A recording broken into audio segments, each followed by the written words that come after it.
जय हिंद दोस्तों, नमस्कार। दोस्तों आपके स्क्रीन पर एक मैथ्स का क्वेश्चन विजिबल हो चुका होगा। आइए देखते हैं जल्दी से कैसे बनाते हैं हम लोग, सोल्व करते हैं। ये कह रहा है दोस्तों क्या कि जब किसी वस्तु के मूल्य में 25% घटा दिया जाता है तो उसके बिक्री में X% की वृद्धि हो जाती है। जब मूल्य घटेगा तो उसका बिक्री बढ़ जाएगा। स्वाभाविक सी बात है। यदि राजस्व में यानी कि ट्रांजैक्शंस में अगर 20% की वृद्धि होती है तो X का मान क्या है? दोस्तों एक बात बताइए, मान लीजिए कि अगर हम 25% घटाते हैं तो 25% का मतलब जो होता है वो 1/4 होता है। 25% मतलब कितना? 1/4। 1/4 होता है। मान लीजिए पहले इसका प्राइस ₹4 रहा होगा, अब घट के कितना हो जाएगा? ₹3 हो गया। पहले का प्राइस ₹4 रहा होगा, अब घट के कितना हो गया? ₹3 हो गया। अब इसमें बिक्री कितना परसेंट बढ़ रहा है मुझे नहीं पता, बस 1% दिया हुआ है।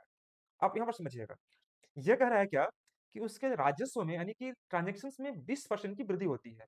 तो मान लीजिए पहले ₹100 कमाता होगा, अब वो ₹120 कमा रहा है। सिंपल सी बात है, ये ₹120 कमा रहा है। तो दोस्तों एक बात बताना कि 4 में हमें क्या से इंटू करना चाहिए कि 100 हो जाए? तो बोलेंगे सर 100 यहाँ पर आपको 25 से इंटू करना चाहिए।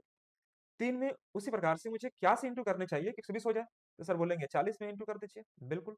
तो अब बताइएगा एक बात को कि पहले इसका बिक्री 25 था, अब इसका बिक्री कितना हो गया? 40। तो 25 से 40 हुआ तो बढ़ा कितना? 15 बढ़ा कितना से?